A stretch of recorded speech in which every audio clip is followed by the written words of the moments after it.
Hi guys, welcome back to Just Talking, where I talk how you sometimes listen, and today I'm going to be doing a guide and review of the late night riding event at Blackpool Pleasure Beach, alongside my predictions for the 2022 season.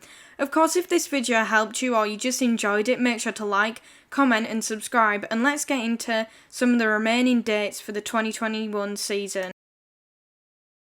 So for the remaining dates of 2021, there are 3 remaining and they're all in the Halloween/autumn season. So there is the 25th of September, the 23rd of October, and the 30th of October. Of course, I'll discuss the prices in a minute, but if you do want to get to see the Halloween decorations at some point and go to late night riding, then I definitely recommend going in October because there's no guarantee that any of the props for the scare mazes, which of course won't be running during the late night riding events, you might not be able to see all the decorations for the scare mazes or for Vampire Beach. So if you do want to get to see some of the decorations, I'd definitely recommend going in October. But the minute they are running Oktoberfest, so if you do want to check that out, which is a really great event, then I'd definitely recommend that you book tickets for the 25th of September one. Although I'm not too sure if they are still running the shows and events at the hub during that time or during that day.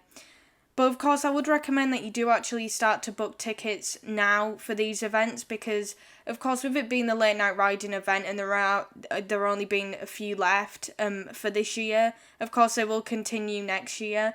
Then there will be quite a lot of bookings for hotels and for the park. And if you do want to stay at one of the on-site hotels, either the Big Blue or the Boulevard, I would recommend trying to book now because they will most likely be already booked out. But you might just get lucky and find a room for maybe 2 people or even a family room for people who have, of course, removed their booking. So for the ticket prices, these are steeper than the regular ones. You'll find that adults at ages 12 and over, which is quite a low amount of age for an adult ticket, that's £44, which is of course £10 more than regular admission at £34, and that's just £2 below the maximum amount that they can actually charge for a ticket. Of course, that's just in case that there are a lot of people going to these events and they need to increase the price just a little bit more. So for kids aged 11 and under, it's £38, which is a full another £10 above the regular ticket price, and about £4 below the maximum ticket price they can charge. So for the evening tickets, which is 6pm to the 10pm closure, that's £34, and of course that's just the 4 hours in the park between 6pm and its later close. So the park opens at 10am. Of course, if you are entering through the hotel drive by the Boulevard Hotel, of course that you can only enter in if you have proof of your booking, such as a key card or an email. That sometimes will get you into the park 10-20 minutes beforehand, but 10am is the public opening time. And the latest closure for any ride, and they're saying some things about when the rides are going to close, and I'll discuss that in a minute, at 10pm.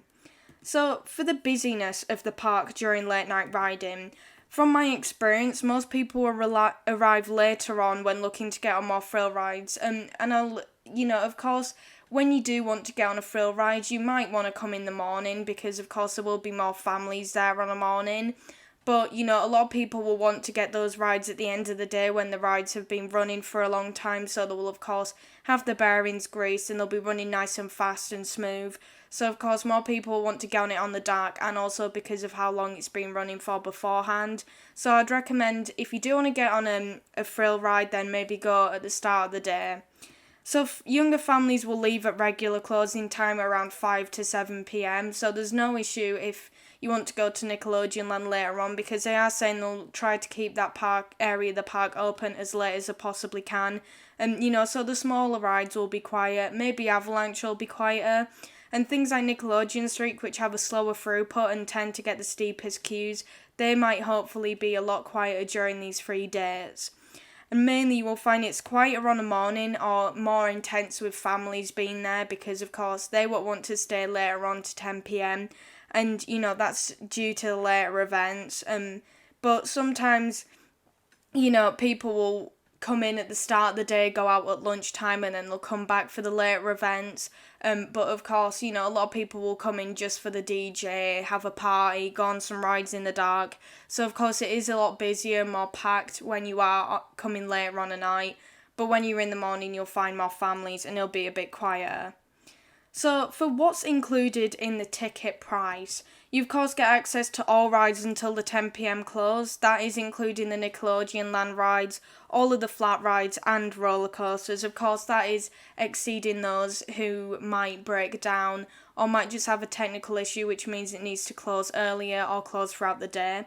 The FY4 Club DJ will be performing by the Dancing Fountains from 4 p.m. right the way through till 10 p.m.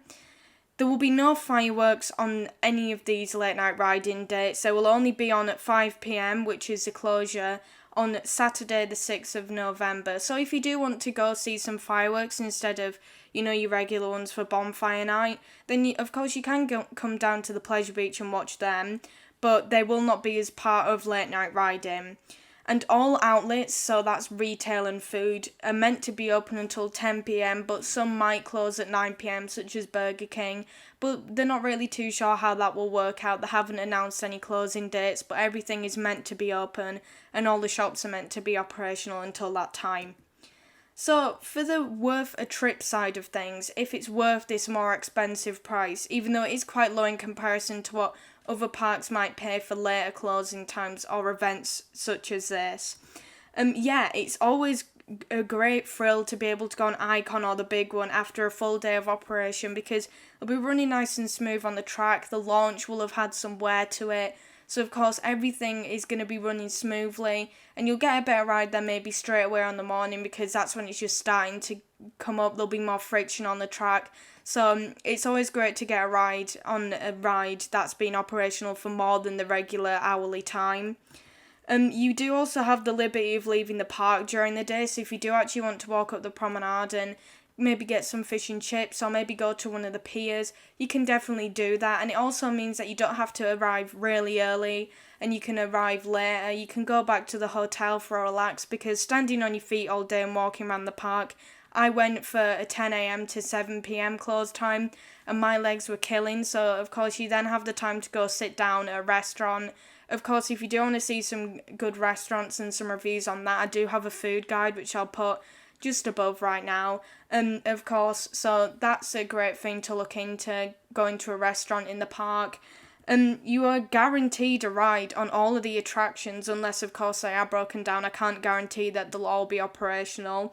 But, if normally there's a queue that's an hour long at one point, such as Nickelodeon Streak or Avalanche, which gets ridiculous queues of 2 to 3 hours, you're guaranteed a ride on that, because you will have time to either queue that amount if you really want to, or wait until it dies down, because there are going to be a lot of dispersions and a lot of people leaving at different times.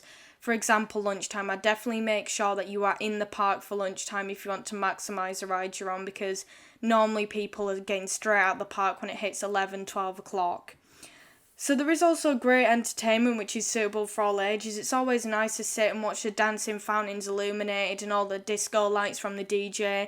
And of course they are streaming the dancing fountains from all parts of the park on screens. So you don't actually have to be there, you won't miss out on anything. So you can be stood in the queue line for a different ride and just watch the dancing fountains on the screen. And they are obviously blasting music from all areas of the park. So that's really nice, and it's all around. And of course, if you are coming in October, then you'll have all the decorations, the walk around characters, and also the music and the lights. So that'd be a really incredible experience. You also have the dazzling scenery looking out across Blackpool and the park in the dark with all the illuminations on, because of course the illuminations have actually been turned on at this point, so you can actually go on the big one and watch all of the different lights from up 213 feet in the air looking across the promenade, which is probably going to be great. And of course, when you look out across the sea, you'll be able to see all of the different wind plants for all the energy, all the different piers. So that's a really great opportunity, better views than you would normally get during the day. So for other things to note when you actually visit, no Freak Nights attractions will be running, so none of the horror mazes will be operational. Normally they'd start about 7, 8 o'clock, running till 9 o'clock. But the only horror attraction that will be operational will be Passage del Terror, which I'm not too sure if that's included in the Freak Nights, but I will keep you posted with some of the updates I give for that event. So you can still go to that horror attraction, but I'm not too sure about the rest. Not all family attractions or outlets are guaranteed to open until 10 p.m. I've of course mentioned that might be due to staffing issues and people not wanting to come in so late, and they might be understaffed, but they're mainly trying to strive so that all their outlets can be open until 10 p.m. so you can maximise your retail purchases, and no one wants to be carrying bags around from like 8 o'clock till 10 p.m. because there aren't really that many lockers or storage spaces. There is no promise that you will or will not need a speedy pass. I'd probably say leave the speedy pass. I did a video on that if you want to look into it, and with some of the pricing and how you can use it. But I'd recommend not getting it for this sort of event because you have a lot of time in the day, and I don't think that even if there were queues that it'd be too big of an issue because queuing doesn't really knock anything off of your experience, because of course you still need to queue with a standard speedy pass, but of course not in the queue line, you just have to wait until the timer's down.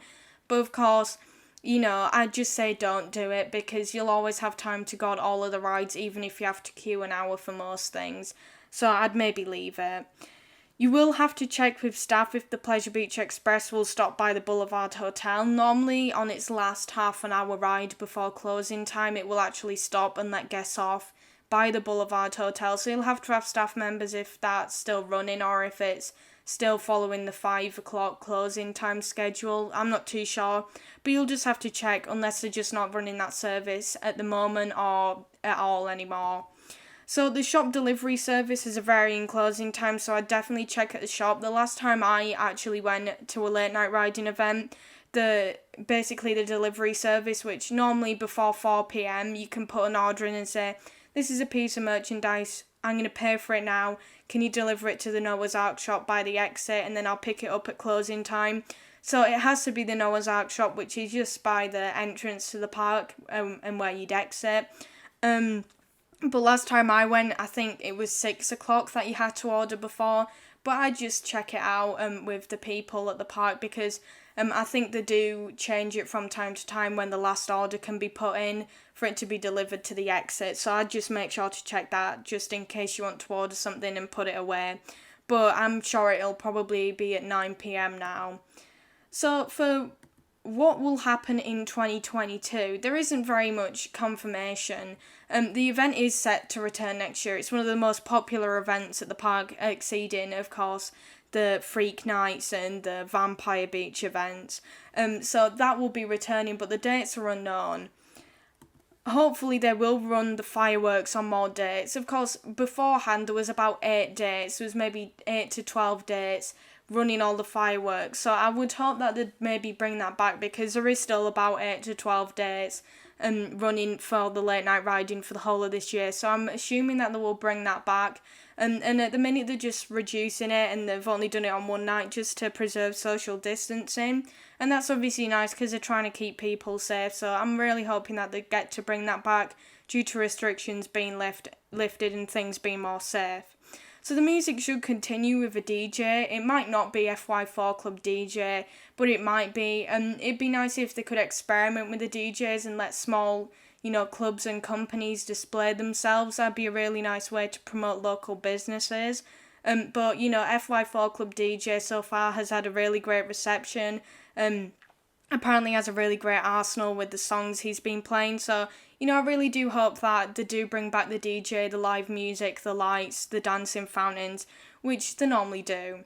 So I'd also like to see them use the hub more. At the minute, they're also just really using it for Oktoberfest. But I'd really hope that they'd bring some more things back, or maybe just have a beer garden out during the late night riding events. Have more seating, open up the hub, or maybe just have stalls out that sell more drinks or sell more refreshments and food. Maybe have carts coming around with more sweets, because you do see them at late night riding events, but you just don't see them as much as you possibly could, because not everyone wants to queue up for shops or go in a shop, especially with the current situation. With people being compact, people might not be too comfortable with it. But I would like to see them use the hub more. It's a great space, and I really do hope they'd explore with it a bit more in 2022. And yeah, that's really it for what might happen in 2022 and what I'd hope. So that's really it for this video, guys. I really do hope you enjoyed it. I really enjoyed making it, and I really do hope to get back to some of the more late night riding events. And if I do, I'll make sure to record some footage. And if you did enjoy this video, of course, and if it made you decide on your decision to go to a late night riding event, make sure to like, comment and subscribe. And I'm really grateful for all the people who have subscribed to my channel so far. And yeah, this is just talking. Bye bye.